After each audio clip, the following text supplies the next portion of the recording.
कि नारी के मुख से अगर एक बार निकल जाए कि मेरी जिंदगी तुमसे विवाह कर कर बेकार हो गई, उस समय नारी का साथित्व समाप्त हो जाता है। इसलिए माताओं, आपसे निवेदन है, जिंदगी में सारी लड़ाई लड़ना, सब कुछ बोलना, पर अपने पति से यह मत कहना कि तुमसे विवाह कर कर मेरी जिंदगी बेकार हो गई, क्योंकि विवाह तुमने किया है पर भाग्य उसने लिखा है। भाग्य लिखने वाला वो है। और आपसे फिर निवेदन करूंगा, राम मंदिर जाओ, कृष्ण मंदिर जाओ, शिव मंदिर जाओ, भवानी के मंदिर जाओ, तुम्हारे 33 कोटि देवताओं के मंदिर चले जाओ, गणेश जी के मंदिर जाओ, तुम्हारी मर्जी पड़े उस देवता के मंदिर जाना, कोई तुम्हारा भाग्य नहीं बदल सकता। जो तुम्हारी किस्मत में लिखा है वो तुमको भोगना पड़ेगा। तो बदलेगा कौन? तो उसका भी प्रमाण हमारे यहां शिव महापुराण कहती है। एक पारो नाम की विधवा स्त्री थी।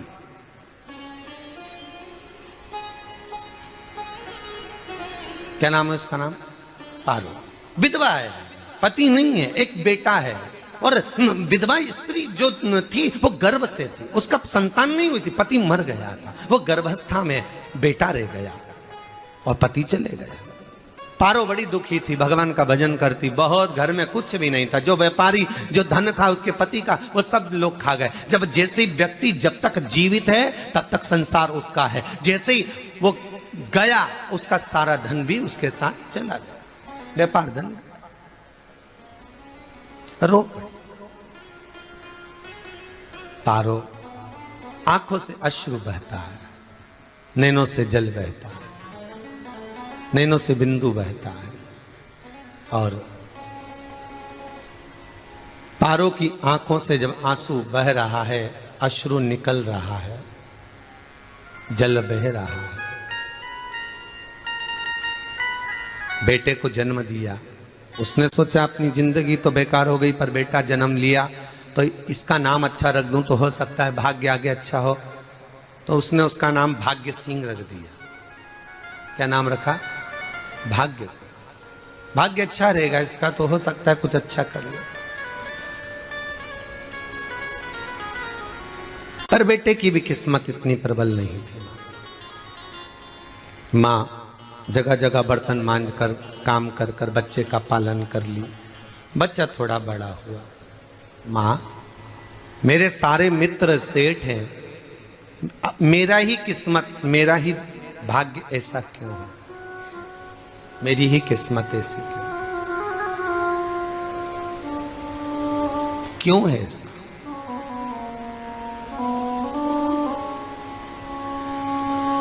मां मेरी किस्मत में इतना दुख क्यों लिखा है? मां भोजन तक हमको समय पर नहीं मिलता, हमारा भाग्य ऐसा क्यों है? मां हमारी किस्मत ऐसी क्यों है? मां कहती है, बेटा जो ललाट पर लिखा उसे कौन टाल सका। मां बच्चों को समझाती है, मां बच्चों को कहती है, धीरे धीरे समय निकलता है।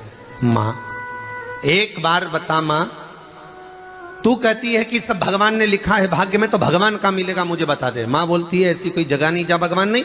वन में मिलेगा? हाँ मिलेगा।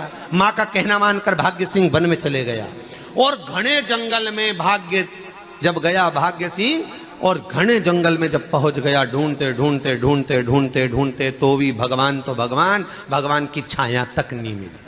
भगवान की छाया तक। आंखों में जल भर गया, बेहोश होकर गिर गया। शाम का समय था, विष्णु और लक्ष्मी निकल कर जा रहे थे। लक्ष्मी और विष्णु जाते जाते उसको देखकर रूप बदल के उसके पास गए। बेटा आपका नाम क्या है? हमारा नाम भाग्य सिंह है। कहां जा रहे हो? भगवान से मिलना है हमको। क्या काम है तुम्हें भगवान से? भगवान से पूछना है कि मेरी किस्मत ऐसी क्यों बनाई, मेरी किस्मत में गरीबी क्यों लिखी, मेरे भाग्य में इतना दुख क्यों लिखा। मुझे भगवान से पूछना है कि मेरी किस्मत ऐसी क्यों बनाई, मेरी किस्मत में इतना दुख क्यों लिखा, इतनी। तो भगवान बोले, ये तो देखो भाग्य भाग्य की बात है, सबके भाग्य में अलग अलग होता है। नहीं नहीं, मुझे भगवान से पूछना। तो हुआ क्या? मैं बहुत गरीब हूं, मैं बहुत दुखी हूं, भगवान से प्रार्थना है कि मुझे कुछ मेरी जिंदगी का अच्छा कार्य कर दीजिए। लक्ष्मी जी को दया आ गई, नारायण से बोले, प्रभु इसको कुछ दे दो, थोड़ा सा इसके ऊपर कृपा कर दो। नारायण बोले, इसके भाग्य में नहीं है लक्ष्मी, इसके भाग्य में नहीं है लक्ष्मी। लक्ष्मी मैं दे भी दूंगा तो इसकी किस्मत में नहीं है। लक्ष्मी कहती है आपका काम देने का है, आप तो दो। भगवान ने कहा लक्ष्मी नहीं है भाग्य में, तुम तो दे दो। लक्ष्मी जी के कहने पर नारायण ने उसको एक हीरे का हार दे दिया, ले ये ले हीरे का हार। वो प्रसन्न हो गया, हीरे का हार मिल गया। और हार लेकर वो चला, और चलते चलते उसने सोचा मेरी मम्मी को दूंगा, मेरी माता को दूंगा, माँ बड़ी प्रसन्न हो जाएगी। हीरे का हार लेकर जा रहा था। हार ले जाते उसको रास्ते में इतने में उसको तुरंत उसी समय पर कहीं सोचादि कर्म के लिए जाना पड़ा। उसने सोचा इस हार को इस पत्थर पर रख देता हूं, अभी आऊंगा वापिस इस हार को उठाकर घर लेकर चले जाऊंगा। और सोचादि कर्म के लिए वो चल दिया, गया, हाथ धोकर आया, इतने में एक चील उड़ती उड़ती आई, उसका हार लेकर चली गई। आके रोने लगा, माँ को जाकर कहा माँ किस्मत तो देख, इतना जोरदार हार मिला था हीरे का, पर भाग्य में नहीं था, नहीं मिला। इतने में वो रोता रोता तुरंत फिर भगवान के पास गया, रोता बिलखता फिर पहुंच गया वन के अंदर, फिर भगवान मिले। भगवान ने पूछा अब क्या हुआ? प्रभु मेरा हार तो वो हीरे का, मेरा हीरे का हार ले गई चील। भगवान बोले देख भैया हम तो तेरी किस्मत में था, वो कर दिया, अब आगे तू एक काम कर, ब्रह्मा जी से जाके मिल ले। ब्रह्मा जी कहां मिलेंगे?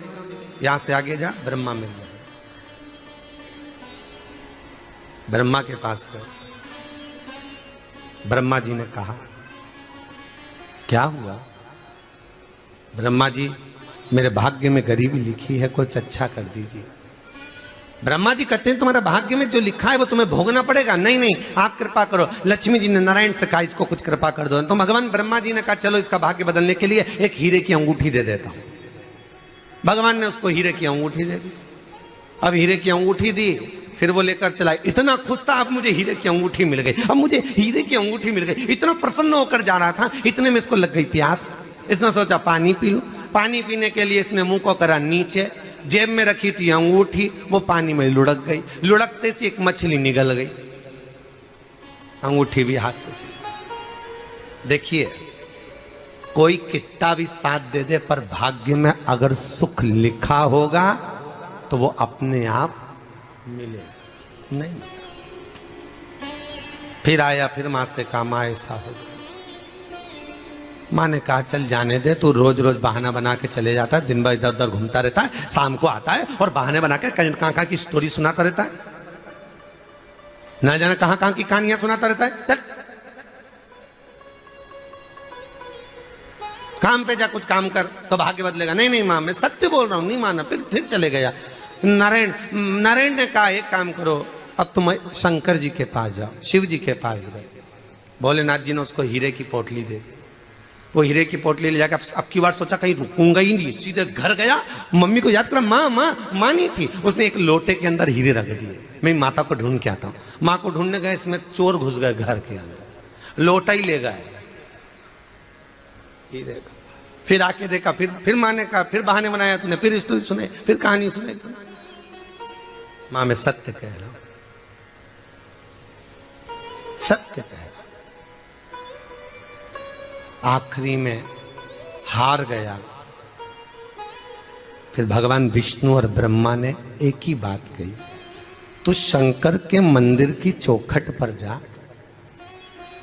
वहां क्या करना पड़ेगा मुझे? कुछ मत करना, केवल उसकी चौखट पर जाकर उसका दीदार करना, उसका दर्शन करना। उससे क्या होगा? भगवान विष्णु और ब्रह्मा कहते हैं 33 कोटि देवताओं के पास जाएगा तो कुछ नहीं होने वाला, पर शंकर के दरवाजे पर भाग्य देवी रोज प्रतिदिन झाड़ू लगाती है। कौन झाड़ू लगाती है? भाग्य देवी। आपसे निवेदन है, बहुत सुंदर कथा, इससे समझना कि विष्णु ब्रह्मा राम कृष्ण आदि 33 कोटि देवताओं के पास तुम चले जाओ, कोई तुम्हारा भाग्य नहीं बदल सकता। हां अगर भाग्य देवी का तुम स्मरण करो, किसी मंदिर में जाना तो ये भगवान से कहना भगवान लक्ष्मी दो, भगवान से लक्ष्मी मत मांगना, भगवान से कहना मेरा भाग्य ऐसा कर दो, या भाग्य देवी की कृपा मुझ पर बरसा दो जिससे मेरा भाग्य बदल जाए, कुछ अच्छा हो जाए मेरी जिंदगी में। तो जाके शंकर के मंदिर के बाहर खड़े हो, भाग्य देवी मां झाड़ू लगाती है, भाग्य देवी उनकी चौखट पर बैठी रहती है। तू जा, उससे क्या होगा? बस देवता तो तेरी जिंदगी बदलने के लिए कब से इंतजार कर रहे हैं, पर तेरा भाग्य नहीं बदल पा रहा। तेरा भाग्य बदलेगी तो भाग्य देवी ही बदलेगी। गया शिव मंदिर के दरवाजे पर जाकर खड़ा हो जाता, भीड़ होती तो दरवाजे से दर्शन कर लेता। बाबा से नयन मिलाता, रोज प्रतिदिन जाता। एक दिन शंकर जी ने भाग्य देवी से कहा, देवी इसका भाग्य बदल दो। देवी कहती है, भोलेनाथ इसकी किस्मत में ब्रह्मा जी ने यही लिखा है दुख, इसकी किस्मत में ठोकरें खाना ही लिखा है।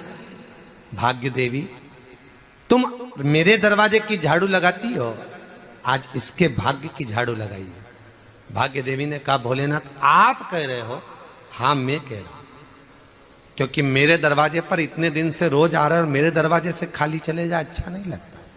भाग्य देवी ने भाग्य बदला। एक सोने का सिक्का झाड़ू लगाते लगाते दरवाजे पर पटक दिया।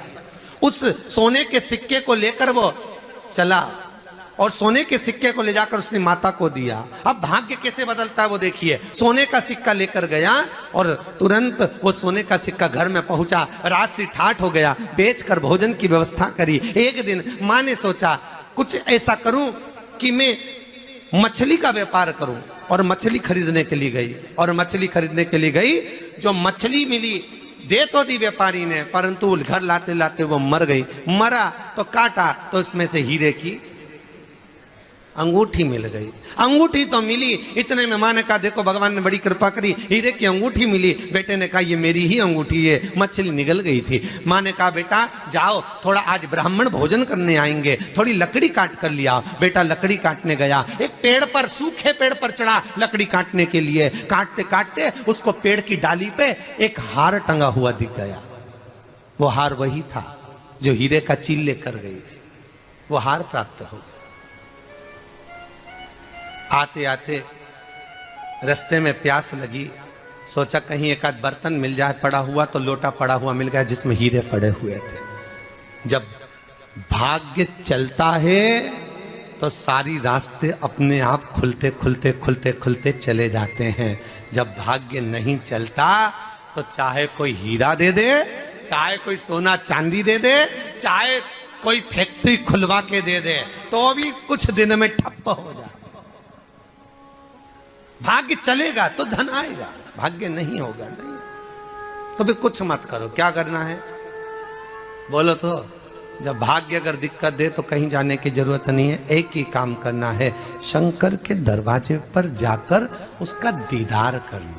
श्री शिवाय नमस्तुभ्यम, हर हर महादेव, जय भोलेनाथ। दोस्तों अगर हमारी ये वीडियो आपको पसंद आई हो तो वीडियो को लाइक करें और हमारे यूट्यूब चैनल को सब्सक्राइब जरूर करें, ताकि आने वाली हर वीडियो आप तक पहुंच सके। धन्यवाद दोस्तों, तब तक के लिए खुश रहे। और मेरी यही मनोकामना है कि भोलेनाथ आपकी हर मनोकामना पूर्ण करें।